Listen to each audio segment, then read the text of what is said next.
कल क्या समझे थे हम लोग?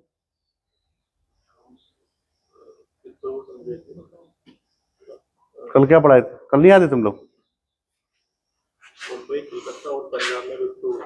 अच्छा, रेवोल्यूशनरी चीजें पढ़ा रहे थे। कल हम लोगों ने ये देखा कि 1905 में भारत में उग्रपंथ का उदय हुआ और रेवोल्यूशनरी एक्टिविटीज बढ़ गई। और उन रेवोल्यूशनरी एक्टिविटीज के जो केंद्र थे वो कहां थे? बंगाल, महाराष्ट्र और पंजाब। अगर हम बात करेंगे पंजाब में तो लाला लाजपत राय और अजीत सिंह थे। महाराष्ट्र की बात करेंगे तो चांपेकर बंधु ने ही शुरुआत कर दी थी बहुत पहले ही। इसके अलावा यहाँ पर बाल गंगाधर तिलक सबसे प्रमुख व्यक्ति थे जिन्होंने इसको संभाला। और बंगाल की बात करेंगे तो बंगाल में तो बहुत सारे लोग थे और बंगाल में ही सबसे ज्यादा उन्होंने अंग्रेजों ने दमनकारी कार्यवाही की और बंगाल के इस पूरे के पूरे क्रांतिकारियों के इस चरण को उन्होंने ध्वस्त कर दिया। कोई डर के मारे आश्रम में चला गया, किसी ने दूसरे संस्था को, धार्मिक संस्था को ज्वाइन कर लिया, एक व्यक्ति यहां से जापान चले गए और किसी किसी को उन्होंने मुकदमा लगा करके जेल में डाल दिया गया।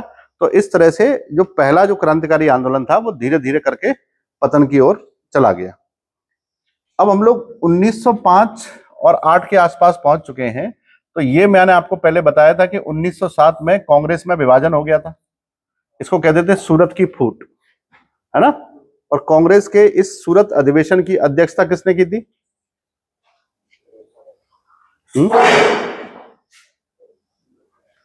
सूरत अधिवेशन जहां पर कांग्रेस बटी, उस अधिवेशन की अध्यक्षता किसने की? रास बिहारी घोष ने, है ना।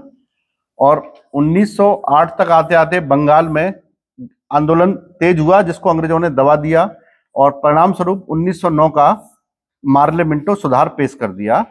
इस सुधार के भी अपेक्षित रिजल्ट नहीं निकले तो 1911 में दिल्ली दरबार बुलाया गया और दिल्ली दरबार में राजधानी को चेंज कर दिया गया और बंगाल विभाजन को कैंसिल कर दिया गया। ठीक। और 1911 में ही एक्ट पास किया, सेडिशन एक्ट, जिसमें बाल गंगाधर तिलक को गिरफ्तार किया गया था ताकि वो दिल्ली दरबार के दौरान कोई भी अप्रिय घटना को अंजाम ना दें। तो इस समय ये भी हुआ। अब आते हैं 1913 में और 12 में। 12 में एक घटना घटी, कौन सी घटना घटी 1912 में? हाँ, राजधानी 11 में हुई थी और 12 में आकर के राजधानी घोषणा कर दी गई कि अब सब कुछ यहाँ पर आ चुका है, अब यहीं से शासन चलाया जाएगा, है। और उसी दौरान आपने ये भी पढ़ा होगा कि 1913 में इंग्लैंड में भारतीय क्रांतिकारी क्या कर रहे थे। इंग्लैंड में भारतीय क्रांतिकारियों का एक दल काम कर रहा था और वहां पर लाला हरदयाल, मदन लाल ढींगरा, मैडम भिकाजी कामा और बीडी सावरकर, श्यामजी कृष्ण वर्मा जैसे लोग भारतीय आजादी के लिए प्लान तैयार कर रहे थे। ये इंग्लैंड में हो रहा है और यहाँ पर क्रांतिकारी गतिविधियां लगभग दबा दी गई हैं। और 1913 में ही गदर आंदोलन की शुरुआत हुई। कहां से हुई? शिकागो नहीं, अमेरिका के सैन फ्रांसिस्को से। अमेरिका के सैन फ्रांसिस्को की उसकी शुरुआत हुई, फिर वो धीरे धीरे करके अमेरिका के बहुत सारे स्टेट्स में फैलता गया। इधर 1914 में पहला वर्ल्ड वॉर शुरू हो गया, जो मैंने कल बता दिया था कि क्यों शुरू हुआ। वर्ल्ड वॉर शुरू होने के एक साल बाद 9 जनवरी को 1915 में महात्मा गांधी भारत आए। ठीक।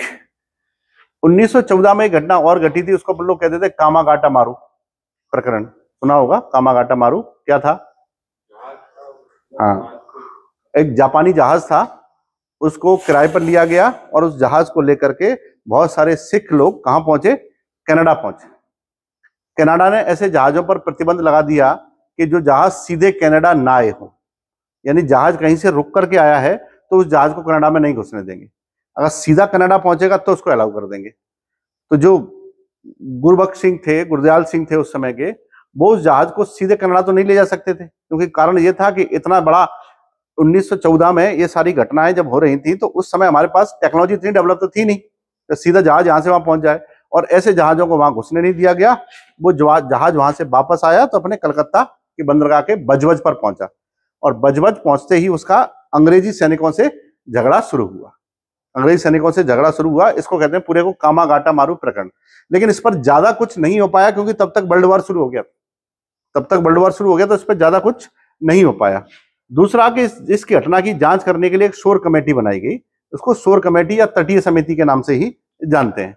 तो ये घटना भी घट गई 1914 में। और 1915 में जब महात्मा गांधी यहाँ पर आए तो इंग्लैंड को एक बहुत बड़ा लॉस और हुआ कि उनका एक जहाज डूब गया, टाइटैनिक। कहां डूबा? अटलांटिक के। कौन से Atlantic? Northern Atlantic, southern Atlantic? Northern Atlantic में डूबा। कब डूबा? अभी तो मैंने बताया 1915 में डूबा। और 1915 में किस समय डूबा?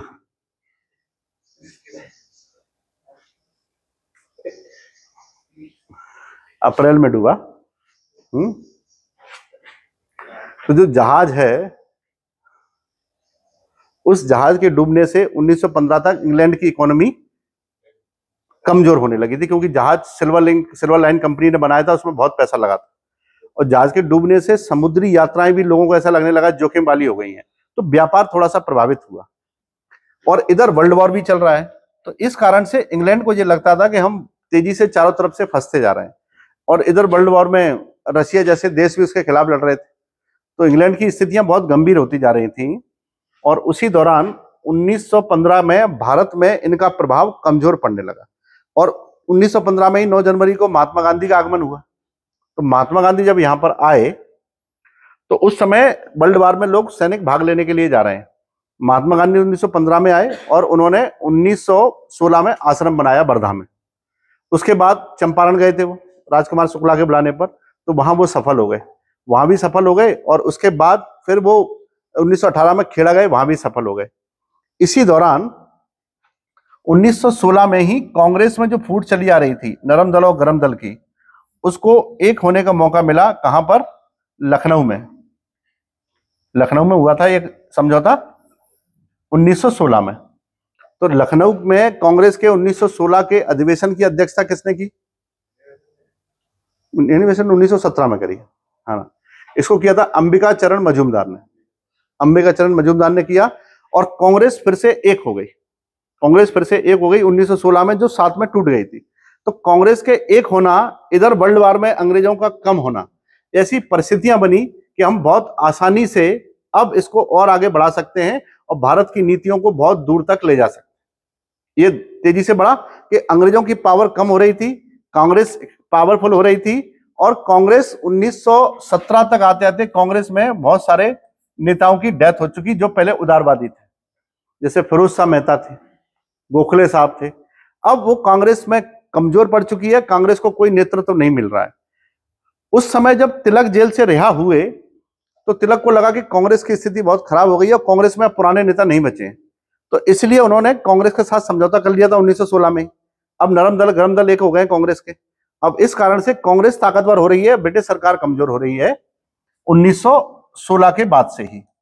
और इस बढ़ते हुए में कांग्रेस को अभी तक जो एक नेतृत्व नहीं मिला था, वो एक अच्छा नेतृत्व भी मिल गया है और वो नेतृत्व सौंपा गया है महात्मा गांधी। तो महात्मा गांधी कांग्रेस का नेतृत्व कर रहे हैं।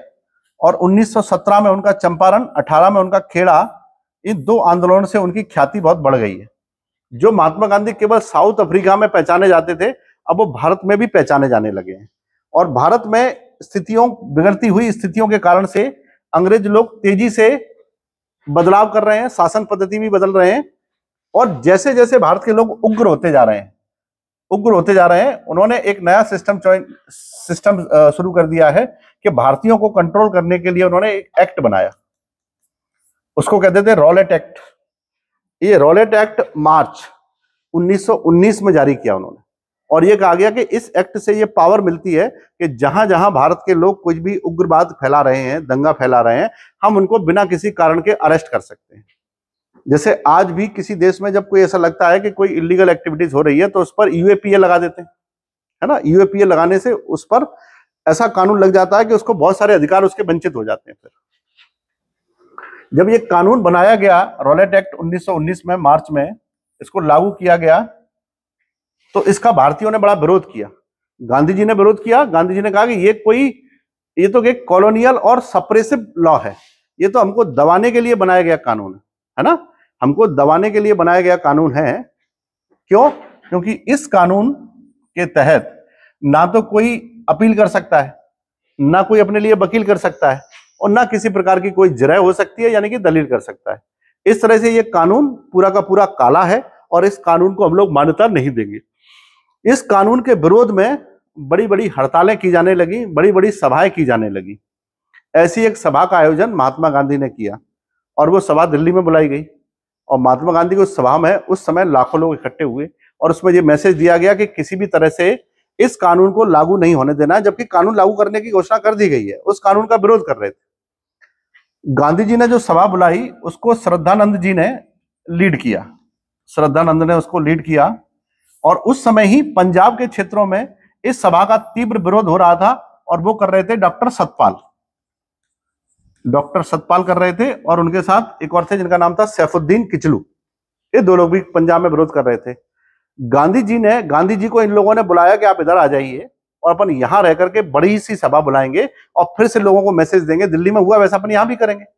और गांधी जी यहां से पंजाब के लिए चलना शुरू होते हैं, और रास्ते में हरियाणा में एक जगह पड़ती है पलवल, अभी भी है, पलवल में स्टेशन था, वहां गांधी जी को ट्रेन से उतार करके गिरफ्तार कर लिया गया। 8 अप्रैल 1919 को महात्मा गांधी की भारत में पहली पॉलिटिकल अरेस्ट हुई। ये यहां पर गिरफ्तार हो गए महात्मा गांधी गिरफ्तार हो गए तो सभाएं थोड़ी उग्र होने लगी, गुस्सा जाहिर करने लगे। अब जैसे ही गुस्सा जाहिर करते तो इन्होंने एक बड़ी रैली का आयोजन किया। तो अंग्रेजों ने उस कानून के आधार पर डॉक्टर सतपाल को भी अरेस्ट कर लिया। डॉक्टर सतपाल भी अरेस्ट हो गए और उनका साथ देने वाले किचलू भी अरेस्ट हो गए। अब जो बड़े बड़े नेता थे वो तो अरेस्ट हो गए, तो वहां के जो लोकल छोटे छोटे नेता थे जैसे जगदीश सिंह थे, इन्होंने एक बड़ा जुलूस निकाला अप्रैल में 6 तारीख को जुलूस निकाला। तो अंग्रेजों ने उस जुलूस को रोकने की कोशिश की, लेकिन जुलूस इतना बड़ा था, रैली इतनी बड़ी थी कि वो उसको रोक नहीं पाए। तो रोकने के लिए इन्होंने फायरिंग कर दी। अंग्रेजों ने जुलूस को रोकने के लिए फायरिंग कर दी, तो उसमें 2 लोगों की जान चली। जब 2 लोगों की जान गई तो जुलूस जो था, रैली थी, अब वो और ज्यादा एग्रेसिव हो गई, और ज्यादा आक्रामक हो गई जब रैली। तो इससे क्या होगा, उन्होंने पुलिस वालों को घेर लिया जिन्होंने रैली पर गोली चलाई थी उनको, और इस तरह से उन्होंने उनको घेर करके उनको मारा, पीटा, और 5 से 6 पुलिस वालों को मार दिया। ये पुलिस वाले सारे भारतीय थे लेकिन ब्रिटिश सेना में काम कर रहे थे। जब उन्होंने पुलिस वालों को मारा तो उनको लगा कि ये सेना बहुत उग्र हो गई है, और इस अव्यवस्था के चलते वहां पर कर्फ्यू लगा दिया गया कि कोई इधर से उधर नहीं जाएगा, और अव्यवस्था बहुत फैल रही थी। इसलिए 10 तारीख को पंजाब में घोषणा करी गई कि अब पंजाब का जो शासन है वो किसी मिलिट्री शासन को सौंप दिया जाएगा, और जनरल ओ डायर को उसको सौंप दिया गया। जनरल डायर को पंजाब का प्रशासन की जिम्मेदारी सौंप दी गई 10 तारीख को, और इससे कहा गया कि आप मिलिट्री का यूज करिए, जैसा यूज करना है करिए, लेकिन इस क्षेत्र में कोई भी हिंसात्मक गतिविधि नहीं होना चाहिए क्योंकि यहाँ के लोग बहुत उग्र हो गए। जैसे ही डायर को चार्ज मिला अमृतसर का, उसने 12 तारीख को दुनिया भर की गिरफ्तारियां करवाई। कम से कम उसने 200 से 300 लोग जो ऐसा लगता था कि दंगा कर सकते हैं आसपास, उसने उनको अरेस्ट करके रख लिया पहले ही। जब पॉलिटिकली मीटिंग बंद कर दी गई कि कहीं कोई पॉलिटिकल मीटिंग नहीं हो सकती, कहीं नहीं बैठ सकते आप, ये नहीं कर सकते, वो नहीं कर सकते हैं, तो अगले दिन 13 तारीख को पड़ रही थी बैसाखी। तो बैसाखी के दिन सारे पंजाब के लोगों ने कहा कि पॉलिटिकल तो अपन नहीं इकट्ठे हो रहे हैं, लेकिन धार्मिक त्योहार तो मना सकते हैं, धार्मिक त्योहार की तो कोई बात ही नहीं हुई है। इसीलिए 13 अप्रैल के दिन सब लोग बैसाखी मनाने के लिए अमृतसर के एक बगीचे में इकट्ठे हुए, जैसे जलियांवाला बाग कहते थे, वहां इकट्ठे हुए। अब जनरल डायर के पास प्रशासन है, ब्रिटिश सरकार के पास नहीं है प्रशासन पंजाब का। जैसे अपन कहीं पर मिलिट्री शासन लगा दें या राष्ट्रपति शासन लगा दें, मिलिट्री रूल कर दें, तो ऐसा सैन्य शासन था वहां पर उस समय पंजाब अमृतसर में। तो मिलिट्री शासन है, तो उसने खबर भिजवाई कि इस सभा की मैंने परमिशन नहीं दी है। मिलिट्री शासन थोड़ा एग्रेसिव होता है और मिलिट्री शासन सेंट्रलाइज होता है, एक ही व्यक्ति उसमें सारा कंट्रोल संभालता है। तो उसने कहा कि मैंने सभा की कोई परमिशन आपको नहीं दी है, इसलिए मैं सभा को गैर कानूनी घोषित करता हूं। आप यहां पर कोई पॉलिटिकल रैली और इकट्ठी गैदरिंग नहीं कर सकते। लोगों ने लगा कि पॉलिटिकल गैदरिंग की मना की है, हम लोग पॉलिटिकल थोड़ी इकट्ठे हुए, हम तो धार्मिक त्योहार मनाने के लिए इकट्ठे हुए, हमारा उद्देश्य है ही नहीं राजनीतिक रूप से। तो उनको ये गलतफहमी हुई कि राजनीतिक ये नहीं है, धार्मिक है, तो शायद इस रैली को कंटिन्यू रखा जाएगा। जनरल डायर का यह कहना था कि मैंने सभी प्रकार की सभाएं प्रतिबंधित कर दी हैं, अभी फिलहाल मैं किसी को भी सभा करने की परमिशन नहीं दे रहा हूं। और सुबह 9 बजे उसका भेजा गया मैसेज इन लोगों को मिला के इसको खाली कर दो जलियांवाला बाग को, क्योंकि ये इलीगल चल रहा है सब कुछ। अभी परमिशन नहीं दी है डायर ने। उनको लगा कि चलो ये तो कोई दिक्कत ही नहीं है, इससे क्या फर्क पड़ता है, और इतने सारे लोगों को क्या करेगा कोई। इसलिए उसने वहां से अपनी बटालियन के टैंक को लेके आया, और टैंक लेके आया क्योंकि आपने शायद जलियांवाला बाग किसी ने देखा होगा, नहीं देखा। जलियांवाला बाग में एक छोटी सी सकरी सी गली है ना, मुश्किल से 4 फीट की होगी, 4 साढ़े 4 फीट की। अब तो और बना दी गई है तो थोड़ी ठीक ठाक लगती है, लेकिन पहले बहुत सकरी रही होगी। तो उस गली के अंदर जाके जलियांवाला बाग है, चारों तरफ बस्ती बनी हुई है। तो जैसे अंदर जाएंगे गार्डन के लिए तो वो टैंक तो अंदर घुस ही नहीं पाएगा, तो उसने टैंक फिर वापस भेजे। फिर उसने अपनी बटालियन बुलाई, आर्टिलरी बुलाई, और सारे जवानों को एक एक करके अंदर घुसेड़ करके सामने खड़ा कर दिया। और उसने उनसे कहा कि सभा को खाली कर दो, और मैं सुबह से इस मैसेज भेजे हैं कि आपको ये बाग खाली करना है, लेकिन आपने नहीं किया। इस कारण से उसने गोली चलाने का आदेश दे दिया और कहा कि टीच देम अ लेसन, इनको एक पाठ पढ़ाना चाहिए, सबक सिखाना चाहिए। और अंधाधुंध फायरिंग हुई। लगातार चलने वाली उस 2-3 घंटे की फायरिंग में उसमें भागने के लिए जगह नहीं है कहीं। आप भागेंगे कहां से? जो गेट है वो पूरा ब्लॉक कर लिया गया, वहीं से आप भाग सकते थे, वहां से गोलियां चल रही हैं। पीछे सारी बस्तियां बनी हुई, दीवार बनी हुई, कहां भागेंगे? उसके अंदर एक छोटा सा कुआं था, उस कुएं में कूद गए लोग। तो कुएं में ज्यादातर लोग कूदेंगे तो वो सफोकेशन से ही मरेंगे, एक के ऊपर एक कूदेंगे तो वो नीचे वाला तो वैसे ही मरेगा। और यही परिस्थितियां रही कि वहां पर बड़ी संख्या में लोगों की जान चली गई। जब अगले दिन ये खबर मिली तो वहां पर से सैन्य शासन हटाया गया, और अपने हाथों में बागडोर सरकार ने अपने हाथों में ली कि ये क्या कर दिया। और इसके लिए फिर भारत की ओर से अपील की गई कि इस व्यक्ति के खिलाफ जांच की जाए। अंततः जांच की गई, और जांच करने के लिए कमीशन बिठाया गया, हंटर कमीशन। हंटर कमीशन ने उसकी जांच की। कांग्रेस ने भी इसके लिए समिति बनाई जांच करने के लिए, जिसमें सुभाष चंद्र बोस भी थे। तो जब हंटर कमीशन ने अपनी रिपोर्ट दी तो उसमें यह कहा कि ये जनरल डायर ने कोई गलत नहीं किया है, इसको जो जिम्मेदारी दी गई थी उसने वो पूरी की है, इसलिए इसका तो सम्मान होना चाहिए, और उसे सम्मान में तलवार भी दी गई।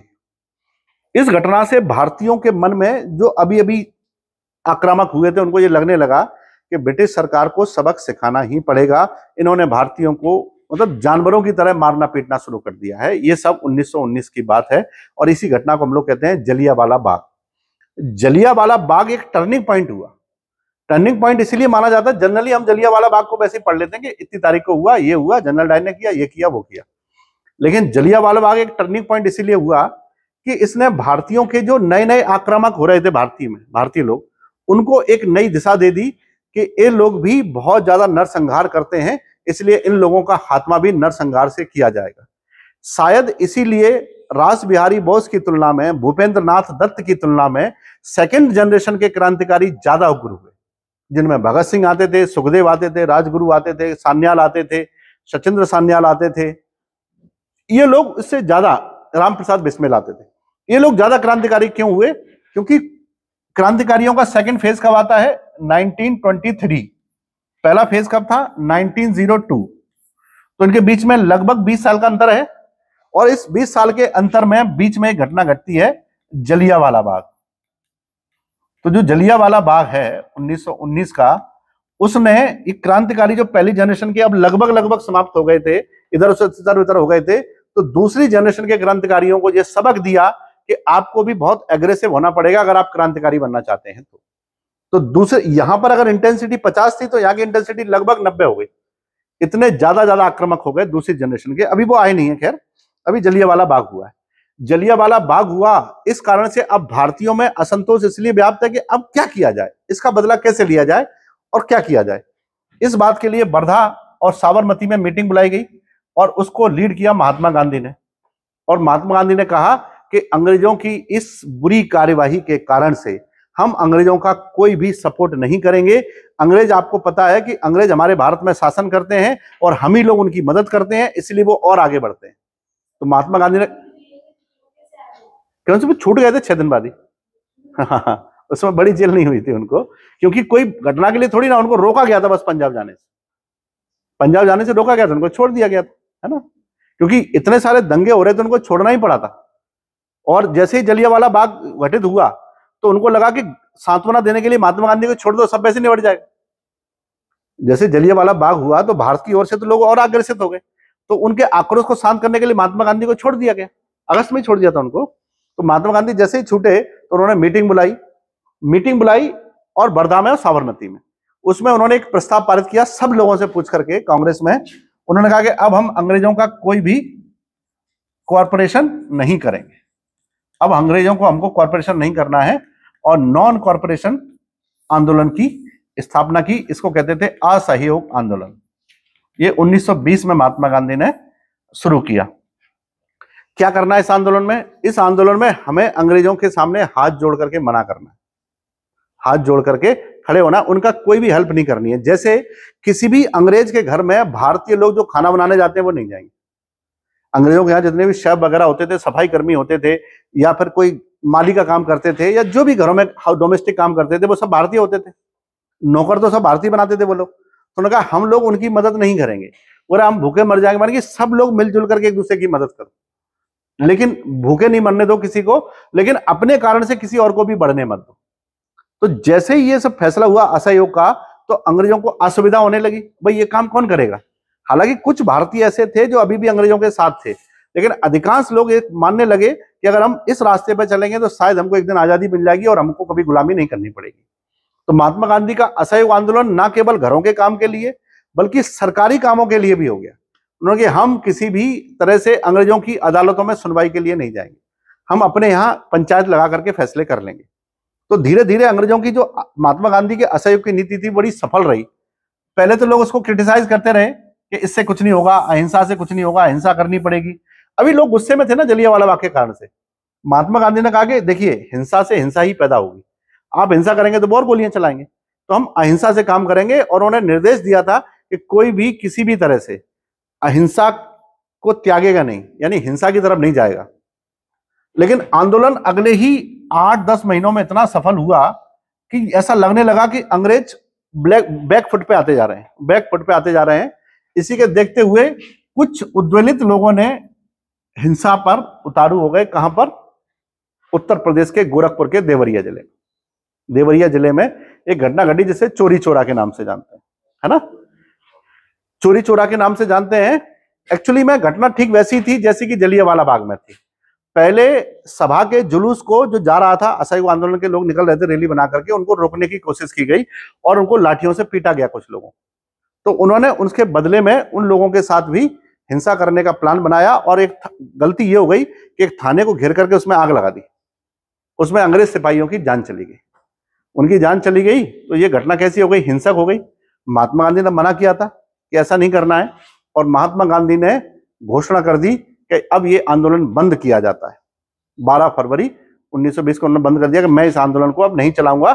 जयपुर में कांग्रेस का सेशन होने वाला था, उसके लिए जा रहे थे वो। उन्होंने कहा ये आंदोलन अब नहीं चलेगा। तो लोग उन पर हंसने लगे, सुभाष चंद्र बोस हंसने लगे, मोतीलाल नेहरू हंसने लगे। इन सब लोगों ने कहा ये क्या है, इससे कैसे काम चलेगा, ऐसे तो स्थिति थोड़ी चलती है। आंदोलन कितना बड़ा चल रहा है देश में, अंग्रेज बेचारे बैकफुट पे आ रहे हैं और अब इस समय आंदोलन को बंद करने के लिए कह रहे हैं। सुभाष चंद्र बोस भी कह रहे थे कि जब मामला इतना अच्छा चल रहा हो तो ऐसा डिसीजन लेना गलत है, मूर्खता का डिसीजन है। मोतीलाल नेहरू भी कह रहे थे कि भाई एक बात बताइए, कन्याकुमारी के गांव में आग लग गई है तो उसकी सजा अपन हिमालय के गांव को क्यों दे रहे हैं? उत्तर प्रदेश के देवरिया में घटना घटी है ना, तो वहां आंदोलन बंद कर देते हैं। पूरे भारत में बंद मत करो, वहां बंद कर देते हैं। लेकिन गांधी ने कहा कि नहीं, गांधी ने कहा कि मैंने प्रॉमिस किया था कि आंदोलन चलेगा तो अहिंसा से चलेगा, हिंसा से नहीं चलेगा। और जयपुर के सेशन में उन्होंने बोल दिया कि मैं इस आंदोलन को पूर्णतः अपना समर्थन बंद करता हूं, ये आंदोलन की घटनाएं बंद कर दी जाए और ये किसी प्रकार का असहयोग अब हम इससे त्याग ले रहे हैं। तो लोगों ने महात्मा ने क्रिटिसाइज किया, उन्होंने कहा नहीं, और उनसे पूछा गया, प्रेशर बनाया गया कि नहीं इसको कंटिन्यू करो। तो उन्होंने कहा कि नहीं, गांधी जी मर सकते हैं, अगर मुझे मरना पड़े तो मैं मर जाऊंगा, लेकिन इस आंदोलन को बंद नहीं करूंगा। वही उन्होंने कहा था जयपुर में कि गांधी जी मर सकते हैं, गांधीवाद कभी नहीं मरेगा। गांधी जी मर सकते हैं लेकिन गांधीवाद कभी नहीं मरेगा। गांधीवाद का मायने क्या है? अहिंसक नीतियों पर चलते हुए कार्य करना, यह गांधीवाद है। और गांधी मर जाए, गांधी तो व्यक्ति है, मेरा विचार कभी नहीं मरेगा, जो मैं सोचता हूं। इस तरह से असहयोग आंदोलन बंद हो गया 1922 में। 1922 में 5 फरवरी को हुआ था चोरी चोरा। 1922 में, और 5 फरवरी को हुआ, और 12 फरवरी को उन्होंने इसको बंद करने की घोषणा कर दी थी, और उस सेशन में, जयपुर सेशन में, इसको बंद कर दिया गया। इस घटना से पहले ही 1 अगस्त को 1920 में तिलक साहब की डेथ हो गई थी, बाल गंगाधर तिलक की डेथ हो गई थी 1 अगस्त 1920 को। उनके सम्मान में कांग्रेस में गांधी जी के आह्वान पर एक फंड बनाया गया, उसका नाम रखा गया तिलक स्वराज फंड। यानी हमें स्वराज प्राप्ति के लिए सब लोग थोड़ा थोड़ा अनुदान देंगे, स्वराज प्राप्ति के लिए थोड़ा थोड़ा अनुदान देंगे। और उसमें सोचिए, उस समय जैसे ही फंड की घोषणा की गई तिलक के नाम से, उस फंड में करोड़ों रुपए जुट गया। उस समय एक बड़ा ब्लैंक चेक तो उन्होंने दिया था जमनालाल बजाज ने। उन्होंने कहा कि जब भी देश की आजादी के लिए जरूरत पड़े तो उसको आप यूज कर लेना। गांधी जी के पास उनका चेक हमेशा रहा, और गांधी जी ने उस चेक को कभी कैश नहीं करवाया, कभी यूज नहीं किया उस चेक को। गांधी जी, जमनालाल बजाज गांधी जी के शिष्य थे, और गांधी जी उन्हें बहुत पसंद करते थे, बड़े बिजनेसमैन थे, और गांधी जी उनको अपना 5वां पुत्र कहते थे। 4 उनके पास पहले से थे, उनको 5वां बेटा गांधी जी का माना जाता था। तो 1922 तक स्थितियां ऐसी हो गई कि असहयोग आंदोलन को बंद करना पड़ा। इस घटना से गांधी जी से बहुत लोग नाराज हो गए।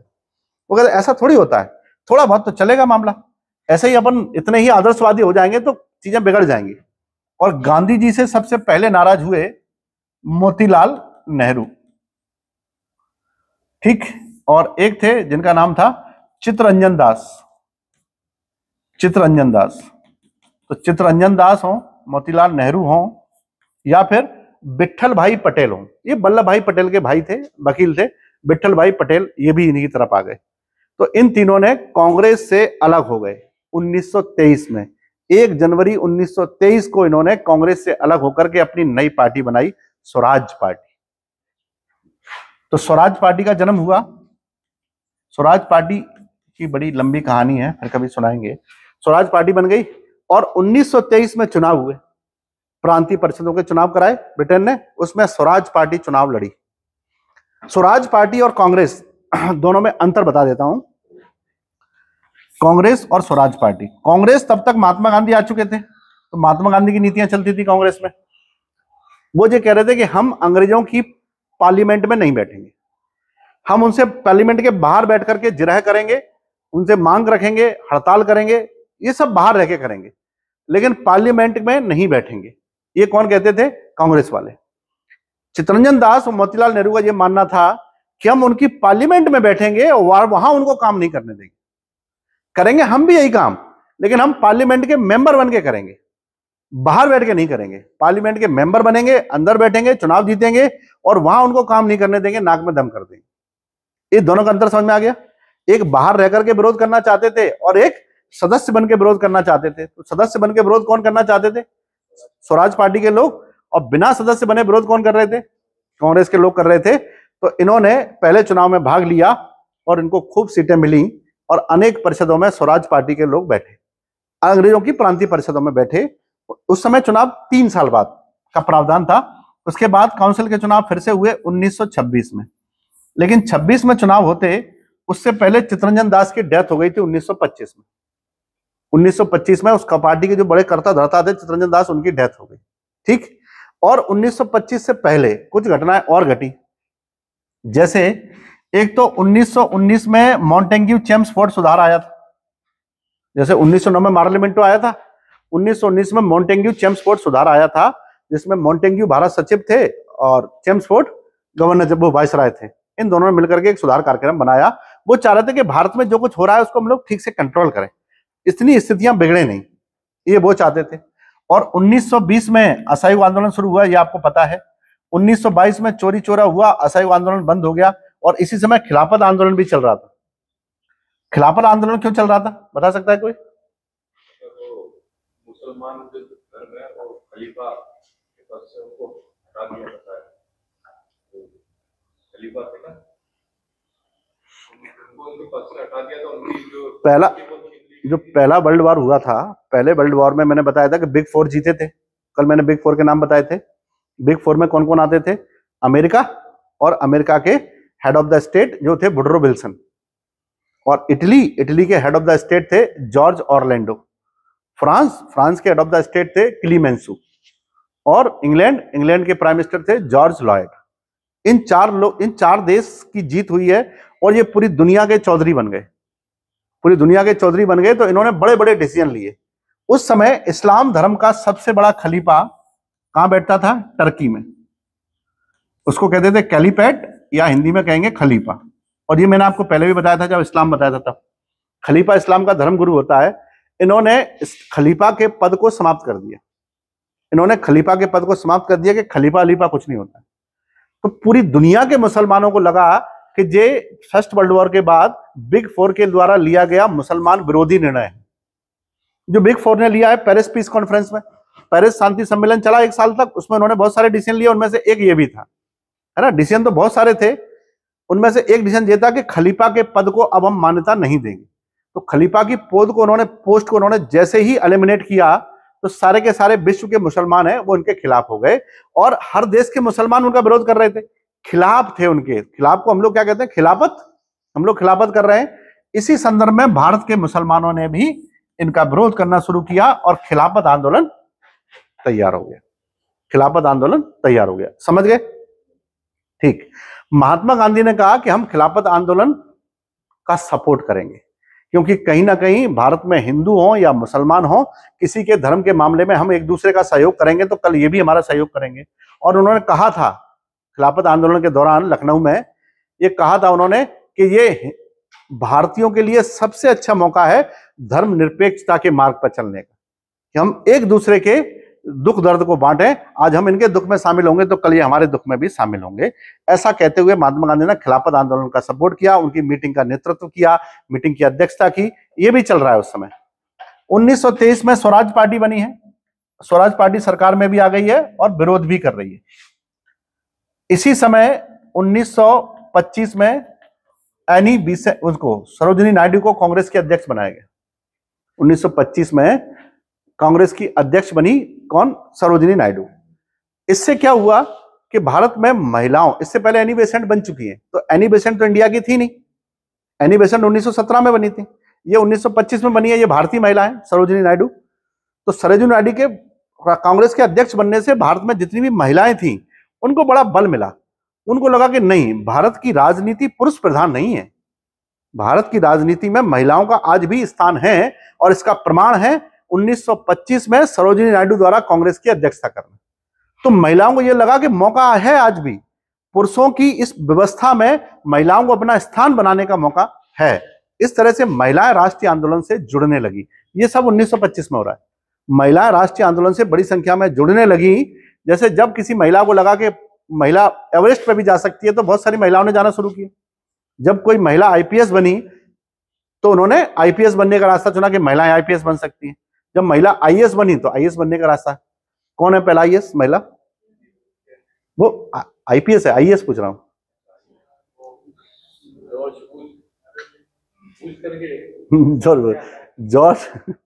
जॉर्ज तो है, उसके नाम में बुश नहीं है, लेकिन है ना। जॉर्ज बुश अमेरिका के राष्ट्रपति थे।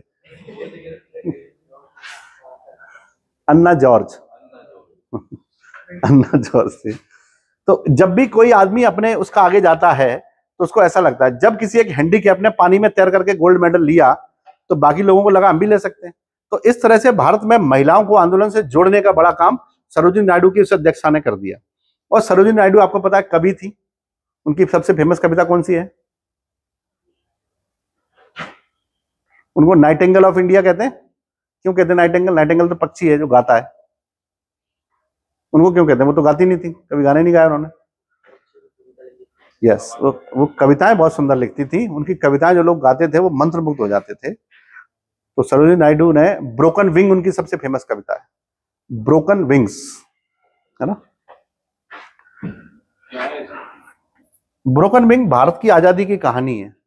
उसमें ब्रोकन माने टूटे हुए, विंग माने पंख होते हैं, टूटे हुए पंख। तो वो कहते हैं कि भारत की स्वतंत्रता के लिए जो सब प्रयास चल रहे थे वो हमको किस प्रकार से, ऐसा कहते हैं ना कि अधूरी चीजों से हमने सफलता प्राप्त करी। तो उनकी जो पोएम है, उनकी पोएम बहुत कहते हैं सेंसिटिव हुआ करती थी सरोजिनी नायडू की। अब 1925 के बाद आते हैं 1927 में। 1927 में इंग्लैंड में काकोरी कांड। तो क्रांतिकारी जो अपन पढ़ेंगे तो उसमें पढ़ेंगे ना। अभी तो क्रांतिकारी को अपन एक ही फेज पढ़ा है। अब दूसरा फेज पढ़ेंगे, तब पढ़ेंगे 1923 में क्रांतिकारियों में कानू सान्याल ने, सचिन सान्याल ने लखनऊ में मीटिंग बुलाई।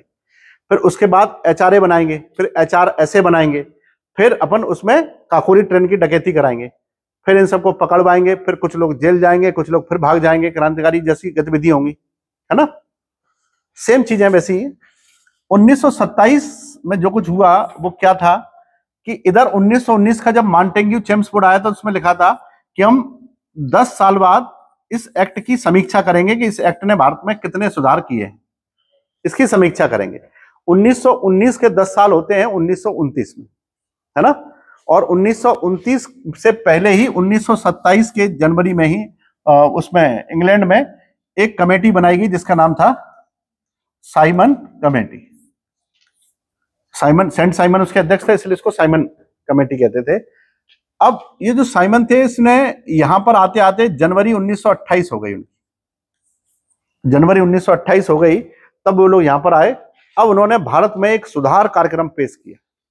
साइमन कमीशन ने इंडिया में एक बड़ा रिफॉर्म पेश किया, और इस साइमन कमीशन में पहली बार एक शब्द देखने को मिला, वो था अनुसूचित जाति और जनजाति। अनुसूचित जाति शब्द पहली बार कहां यूज किया गया है? साइमन कमीशन में। लेकिन अनुसूचित जातियों की पहली सूची कब बनी? 1931 की जनगणना में। तो भारत की पहली जाति आधारित जनगणना कौन सी है? 1931 की है, और दूसरी हुई थी 2011 में, वो भी जनगणना हमारी जाति आधारित थी। अभी 2021 की तो अभी तक हो नहीं पाई है, होगी तब पता लगेगा कि उसको क्या क्या फॉर्मूले उसमें अपनाए गए। तो 1927 में इसने सबसे पहले किसकी बात करी? अनुसूचित जातियों की एक उसकी बात करी कि इनका कल्याण किया जाएगा। और इस कमीशन से मिलने के लिए कोई भी भारत के पॉलिटिकल पार्टी के लोग नहीं गए, एक्सेप्ट अंबेडकर को छोड़कर। एक तो अंबेडकर इसका समर्थन कर रहे थे, और एक पंजाब की एक पार्टी है, पंजाब की, वो इनका सपोर्ट कर रही थी। बाकी भारत की जितनी भी पॉलिटिकल पार्टी थी वो साइमन कमीशन का विरोध कर रही थी, है ना। मद्रास की जस्टिस पार्टी भी इसका समर्थन कर रही थी। मद्रास की जस्टिस पार्टी और डॉक्टर अंबेडकर और उनका फेडरेशन, वो उनकी मदद कर रहे हैं, उनका सपोर्ट कर रहे हैं साइमन कमीशन का। और पंजाब की यूनियस्ट पार्टी, पंजाब की यूनियस्ट पार्टी थी, ये तीनों पार्टियां उनका सपोर्ट कर रही हैं। बाकी भारत की पार्टियां, चाहे मुस्लिम लीग हो, चाहे भारतीय राष्ट्रीय कांग्रेस हो, वो उनका विरोध कर रहे हैं कि हमको साइमन कमीशन नहीं चाहिए। क्यों विरोध कर रहे हैं? उसके दो कारण है। एक तो सब लोग ये कह रहे थे कि साइमन कमीशन भारत में सुधार करने के लिए आया है, इसके जितने भी मेंबर हैं उनमें से एक भी भारतीय है नहीं। तो सारे के सारे कौन है इसमें? अंग्रेज हैं, और अंग्रेजों को हम लोग क्या कहते हैं? व्हाइट, गोरे ही तो कहते हैं उनको, व्हाइट। इसलिए कहते थे कि ये व्हाइट कमीशन है, इसको श्वेत आयोग कहते थे। और ये व्हाइट कमीशन भारतीयों के बारे में कोई अच्छा काम कर ही नहीं सकता है, इसलिए हमारे लिए कोई नियम बनाए और हम में से कोई उसमें शामिल नहीं है। तो वो कहते हैं वो क्या जाने पीर पराई जिसके पैर ना फटी बिमाई। तो उन्होंने कभी भारत की समस्याएं समझी नहीं है, तो हमारे लिए कैसे अच्छा कर सकते हैं वो? इसीलिए उसका विरोध कर रहे थे सब लोग कि हमको साइमन नहीं चाहिए, साइमन यहां से वापस जाओ। फिर भी उनसे मिलने के लिए कुछ लोग गए, जैसे अंबेडकर गए, जस्टिस पार्टी के लोग गए, यूनिस्ट पार्टी के लोग गए। ये लोग क्यों गए मिलने के लिए? अंबेडकर दलित वर्ग का प्रतिनिधित्व करते थे। मद्रास की जस्टिस पार्टी भी इसी आइडियोलॉजी से प्रभावित है, वो भी समाज के कमजोर वर्गों के न्याय की बात करती है, उसका नाम ही न्याय पार्टी है। और पंजाब की यूनियस्ट पार्टी भी यही काम करती है। तो इन तीनों पार्टियों में एक चीज कॉमन थी, वो थी कि ये गरीब और समाज के निचले वर्गों के लिए काम करते हैं। और इन्होंने साइमन की रिपोर्ट पढ़ी थी, और वो ये कह रही थी कि समाज के निचले वर्ग के लोगों को ज्यादा से ज्यादा अधिकार दिया जाएगा, उनको ज्यादा से ज्यादा पावर सौंपी जाएगी, उनको राजनीतिक प्रक्रिया में शामिल किया जाएगा।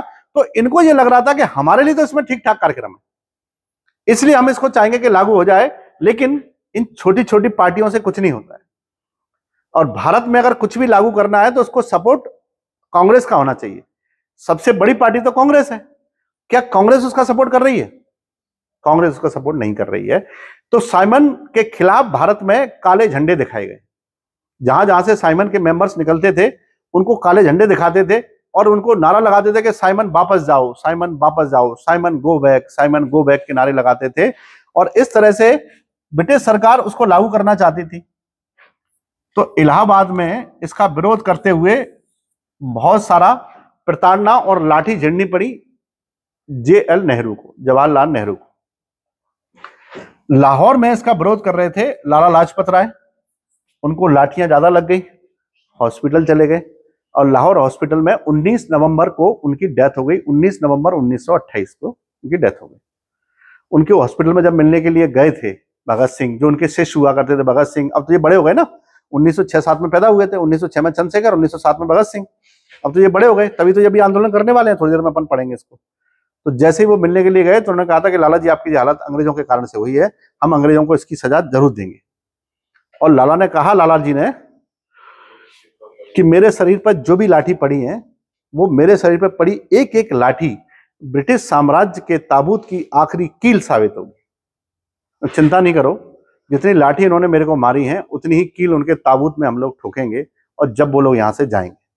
तो वो भी क्रांतिकारी तो थे ही लाला लाजपत राय, और वो अपने उस लाला लाजपत राय के घायल होने से इतने उद्वेलित हुए कि जब लाला जी की मौत हुई 19 नवंबर को, उसके ठीक एक महीने बाद 19 दिसंबर को भगत सिंह और चंद्रशेखर ने जाकर के सैंडर्स को गोली मार दी। मारनी थी स्कॉट को, लेकिन मारी सैंडर्स को, क्योंकि मारने तो उसको गए थे जिसने वो काम किया था, उन पर लाठी चलाने का ऑर्डर दिया था, लेकिन वो मिला नहीं, दूसरा मिल गया। उनके लिए तो सारे अंग्रेज एक जैसे हैं, सबको मार दो तो कोई दिक्कत नहीं, उन्होंने उसको मार दिया। और इस कारण इस समय भगत सिंह अरेस्ट नहीं हुए, भगत सिंह वहां से भाग गए, अरेस्ट नहीं हुए। हाँ, अंग्रेजों ने उनके खिलाफ आदेश जरूर निकाल दिया कि जहां भी मिला उनको तुरंत अरेस्ट किया जाए, या फिर उनके खिलाफ गोली मारने के आदेश भी जारी कर दिए। तो अभी तो गोली मारने का आदेश तो जारी कर नहीं किया उन्होंने, केवल प्लान बनाया, लेकिन ये जरूर कहा कि उनको जैसे भी हो पकड़ के लाया जाए, भगत सिंह को उनको जेल में डालना है। तो इधर 1927-28 में ये सारी चीजें हो रही हैं। तो 27-28 में इतना बढ़िया प्लान लेके आए अंग्रेज उनके अनुसार, और भारतीय राष्ट्रीय कांग्रेस ने इसको लागू नहीं होने दिया। अब कांग्रेस ने लागू नहीं होने दिया तो अंग्रेज लोग होंगे वो किस पर गुस्सा होंगे? कांग्रेस पर। और उन्होंने कांग्रेस से गुस्से में कहा कि if you are not willing to allow such kind of reforms in Indian society which belongs to the better political conditions, then what would you do in place of Simon commission? तो अगर Simon commission को भारत में लागू नहीं करेंगे तो तुम लोग क्या करोगे और कैसे करोगे? तो उन्होंने कहा कि साइमन कमीशन अगर भारत में लागू नहीं होगा तो हम लोग उसके लिए एक काम कर सकते हैं कि एक सुधार कार्यक्रम बनाते हैं। और इनका चैलेंज स्वीकार किया कांग्रेस ने, और कांग्रेस ने मोतीलाल नेहरू की अध्यक्षता में एक कमेटी बनाई जिसका नाम था नेहरू समिति या नेहरू कमेटी। उसके अध्यक्ष थे मोतीलाल नेहरू, जवाहरलाल नेहरू उसमें सेक्रेटरी थे, सुभाष चंद्र बोस भी थे, और दवे भी थे, और क्या कहते हैं उसको, प्रधान भी थे, जीआर प्रधान भी थे। इन सब लोगों ने एक सुधार बनाया 1928 में। उसका उद्देश्य था कि हम कैसे भी करके यहाँ पर मूलभूत सुधारों को पेश करेंगे। मूलभूत सुधार पेश हो पाते और बना के तैयार किए गए। उसमें उन्होंने संविधान बनाने की बात भी कही, बहुत सारी अच्छी अच्छी बातें कही। और इसमें क्या लिखा उन्होंने, जरा मैं आपको थोड़ा सा बता दूं नेहरू रिपोर्ट क्या कहती थी। नेहरू रिपोर्ट में पहली लाइन ये लिखी हुई थी कि सिंध को बॉम्बे से अलग कर दिया जाए। पहले बॉम्बे और सिंध एक ही थे, सिंध और बॉम्बे को अलग कर दिया जाए, पहला। दूसरा, म्यांमार को भारत से अलग कर दिया जाए। म्यांमार में भी यही प्रॉब्लम चल रही थी, म्यांमार को भारत से अलग करना था क्योंकि दोनों का प्रशासन चलना बड़ा मुश्किल हो रहा था। और भारत में एक संविधान सभा बनाई जाए जो अपने संविधान का निर्माण करे। भारतीयों को गवर्नर जनरल की यानी कि वायसराय की परिषद में बैठने की परमिशन दी जाए, उनको वोट डालने के अधिकार दिए जाएं, वो अपना कोई फैसला ले सकें। तो इन्होंने कुल मिलाकर के लगभग 13 से 14 पॉइंट बनाए और ये रिपोर्ट ब्रिटिश सरकार के सामने पेश करी। नेहरू रिपोर्ट जैसे ही ब्रिटिश सरकार के सामने गई, इसको ब्रिटिश सरकार ने तुरंत खारिज कर दिया, क्योंकि मुस्लिम लीग ने आरोप लगाया कि इसमें हम लोग तो शामिल थे ही नहीं।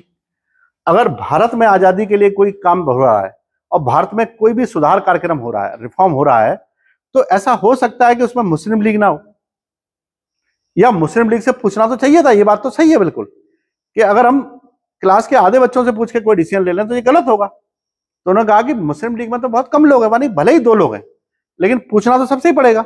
और इस तरह से मुस्लिम लीग के आरोप के कारण से नेहरू रिपोर्ट फेल हो गई। साइमन कमीशन इसलिए फेल हो गया क्योंकि कांग्रेस ने कहा कि इसमें तो हमारे लोग तो है ही नहीं, सब अंग्रेज भरे हुए, तो उसको फेल हो गया। नेहरू रिपोर्ट इसलिए फेल हो गई कि उसमें मुस्लिम लीग के मेंबर नहीं। अब साइमन की जो रिपोर्ट थी वो इसलिए फेल हुई, कांग्रेस ने करवाई फेल, तो कांग्रेस ने ही काम किया था फिर। अब कांग्रेस की रिपोर्ट किसने फेल करवाई है? मुस्लिम लीग ने। तो मुस्लिम लीग से कहा गया कि तुम बताओ क्या करें, तो फिर जिन्ना ने कहा हम बनाएंगे ना रिपोर्ट। फिर जिन्ना ने अपना फार्मूला बनाया, उसको कहते हैं जिन्ना फार्मूला, और 14 सूत्रीय कार्यक्रम बनाया उसने 1928 में। उसने बहुत अच्छी अच्छी बातें लिखी, जैसे इन्होंने लिखा उसने भी लिखी। उसने बाकी चीजें तो कॉमन लिखी कि बॉम्बे को सिंध से अलग कर दो, इसको अलग कर दो, उसको अलग कर दो, बाकी सब ठीक है। उसने ये भी लिखा कि जहां भी मंत्री परिषद बनेगी, सरकार बनेगी, उसमें कम से कम 3 मंत्री तो कम से कम मुसलमानों के होने चाहिए, अगर वो चुनाव नहीं जीते हैं तो भी। दूसरा कि 1/3 सदस्य मंत्री वहां मुसलमान ही बनेंगे, जहां भी बनेंगे वहां पर, चाहे उनका बहुमत है या नहीं है। तो उसके डिसीजन ऐसे हो गए जो एकदम से प्रो मुस्लिम हो गए। तो क्या ये भी लागू होगा क्या? इसको जब पेश करने की कोशिश की गई तो कांग्रेस ने यह कहा कि तुमने हमसे तो कुछ पूछा ही नहीं, अपने अपने मन की बना ली। उसने कहा तुमने बनाई थी तो तुमने भी नहीं पूछा था, तो जब तुम्हारी कैंसिल हो गई तो उसने कहा हमारी भी तो कैंसिल हुई थी, तो नहीं इसको भी कैंसिल करते हैं। 1928 में बनाया गया जिन्ना फार्मूला भी फेल हो गया। जिन्ना फार्मूला भी फेल हो गया, यानी भारत का भविष्य अधर में लटका हुआ है। यहां प्रशासन शासन कैसे चलेगा इसकी किसी को कोई चिंता नहीं है। सब इस बात पे अड़े हुए हैं कि हमसे पूछ के काम हो, हमसे पूछ के काम हो, हमसे पूछ के काम हो। ब्रिटिश सरकार जो अच्छा करना चाहती थी वो अच्छा नहीं करने दिया, ये लोग खुद भी अच्छा नहीं कर पाए। ऐसी स्थिति में ब्रिटिश सरकार को बहुत चिढ़ाई, उन्होंने कहा कि ये कैसे काम चलेगा, स्थितियां तो बहुत गंभीर होती जा रही हैं। उन गंभीर स्थितियों को देखते हुए कांग्रेस का सेशन 1929 का लाहौर में बुलाया गया। लाहौर में सेशन हुआ और इसके अध्यक्ष थे पंडित जवाहरलाल नेहरू। नेहरू ने इस सेशन जो लाहौर में हो रहा था रावी नदी के किनारे, वहां पर 31 दिसंबर को यह घोषणा करी कि हम अंग्रेजों को बिल्कुल भी बर्दाश्त नहीं करेंगे, अंग्रेजों के साथ बिल्कुल भी काम नहीं करेंगे। हमको अंग्रेजों की जगह अपना खुद का शासन चाहिए, जिसे कहा जाएगा कंप्लीट स्वराज। पूर्ण स्वराज का प्रस्ताव उन्होंने पारित कर दिया और वहीं रावी नदी के किनारे झंडा फहराया गया और ये माना गया। ये सब जब हुआ 31 दिसंबर से शुरू हुआ था सेशन, 31 दिसंबर से सेशन चला और 26 जनवरी 1930 को आकर के नेहरू जी ने यहां पर एक झंडा फहराया और ये कहा कि ये आज से हमारी स्वतंत्रता का प्रतीक है। ये कब फहराया? 26 जनवरी 1930 को फहराया झंडा, कि ये हमारी स्वतंत्रता का प्रतीक है। इसीलिए हम लोगों ने उस समय अपना स्वतंत्रता दिवस 26 जनवरी को मनाना शुरू कर दिया और 1930 से लेकर के 1946 तक हमने कब मनाया? 26 जनवरी को अपना स्वतंत्रता दिवस मनाते थे, लेकिन अंततः हम लोग आजाद 15 अगस्त को हुए। अच्छा, कोई बता सकता है कि 15 अगस्त को ही क्यों आजाद हुए? 15 अगस्त का दिन क्यों निश्चित किया गया, बताओ?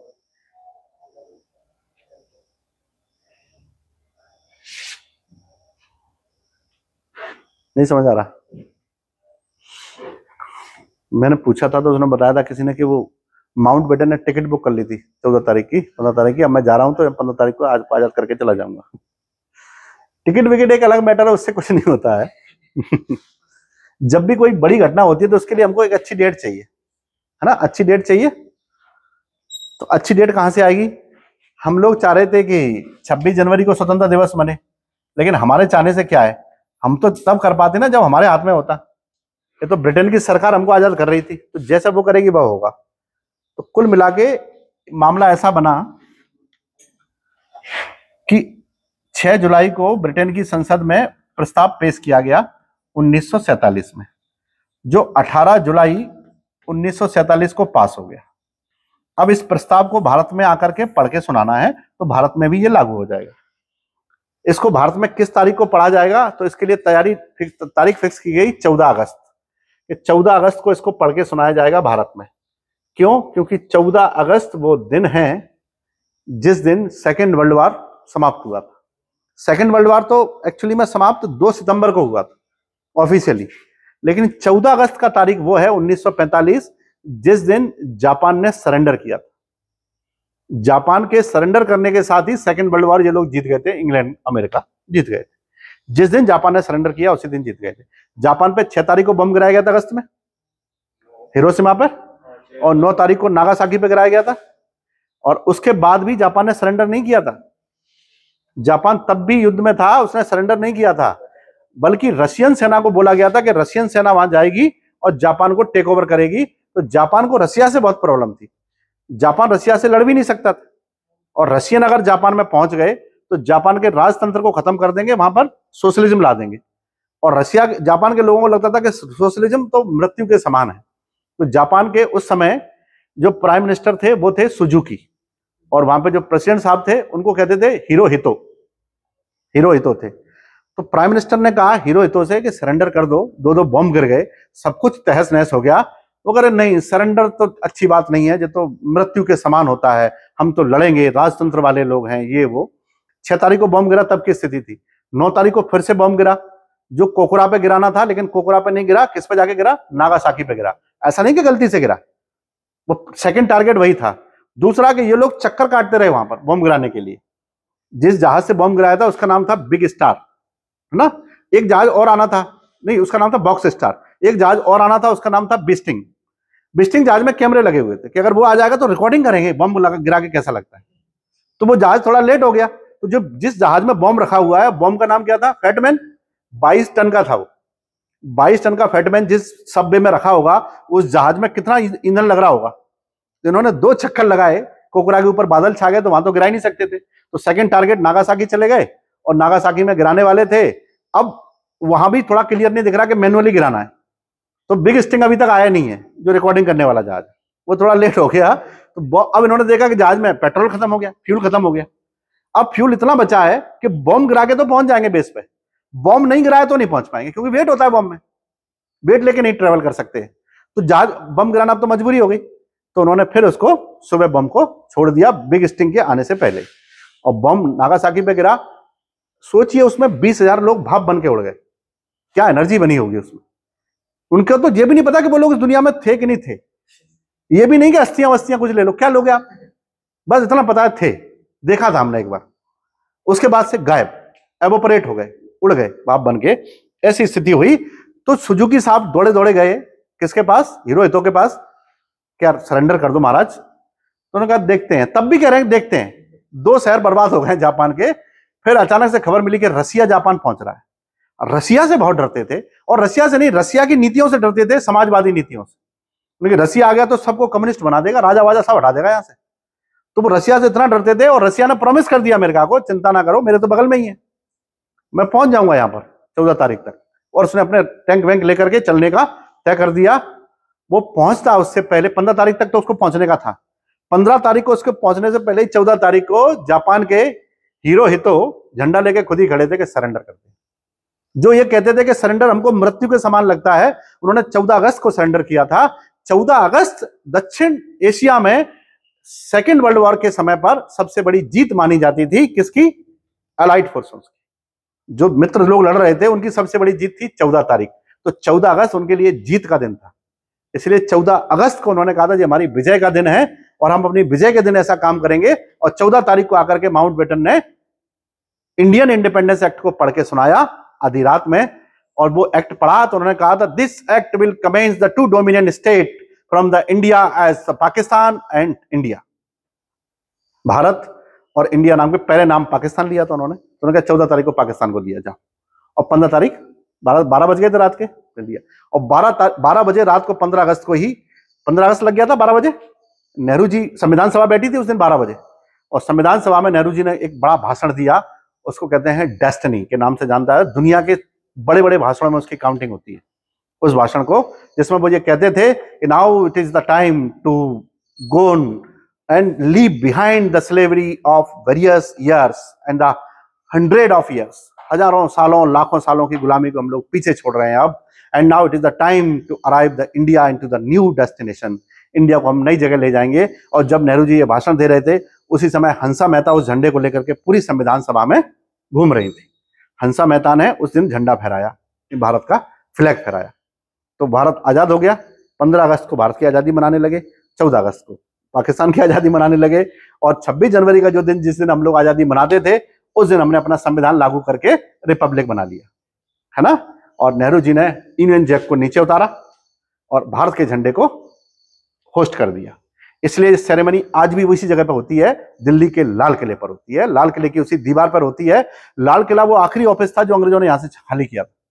उनके बाद इंडिया में बहुत सारे ऑफिस थे, लाल किला उनका आखिरी ऑफिस था जो उन्होंने सबसे आखिरी में खाली किया है। इसलिए लाल किला जब तक हमारे कब्जे में नहीं आया तब तक हमने स्वतंत्रता का प्रतीक नहीं माना, और लाल किला कब्जे में आया उस दिन हमने यूनियन जैक को नीचे उतारा और भारत के तिरंगे को ऊपर फहराया। इसको फ्लैग होस्टिंग सेरेमनी कहते हैं, और ये नेहरू जी ने किया था। राष्ट्रपति को करना चाहिए था, लेकिन 47 में तो राष्ट्रपति आई नहीं। राष्ट्रपति तब आएंगे जब संविधान बनेगा, तो उस दिन राष्ट्रपति थे नहीं, इसलिए ये काम नेहरू जी ने किया और परंपरा यही बन गई है।